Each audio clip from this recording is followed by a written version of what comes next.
நம்ம கணக்கு போடுற எப்பொழுதுமே நம்ம கையிலேருந்து கணக்கு போடுவோம். ஆனால் எல்லாமே நம்ம கணக்கு மாதிரி எல்லாமே நடந்துருதா? கிடையாது.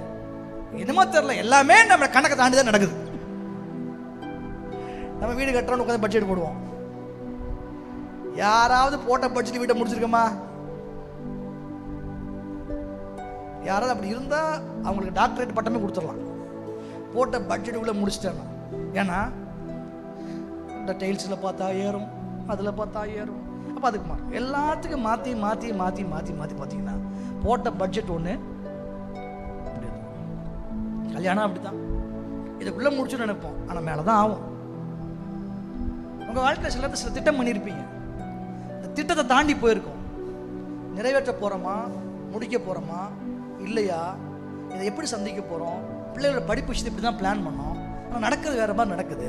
இதை நம்ம எப்படி முடிக்க போகிறோமா, இல்லை பாதியில் நிறுத்த போகிறோமா அப்படின்னு ஒரு தடுமாற்றத்தோடு, ஒரு குழப்பத்தோடு இன்றைக்கு காலையில் வந்திருப்பீங்கன்னா உங்களுக்கு தாங்க இந்த வார்த்தை.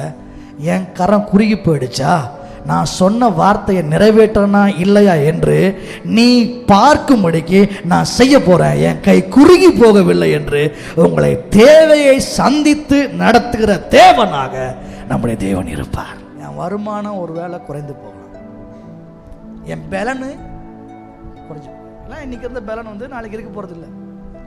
பலன் இருந்தாலும் வருமானம் இருந்தாலும் அவைகள் குறைந்தாலும் கர்த்தருடைய கை ஒரு நாளும் குறுகி போகவே போகாது. உங்ககிட்ட பாக்கெட்டில் காசு இல்லைனா கூட உங்களை நடத்துகிற கர்த்தருடைய கரத்தை நீங்கள் பார்க்கும்படி தேவன் செய்ய வல்லவராக இருக்கிறார்.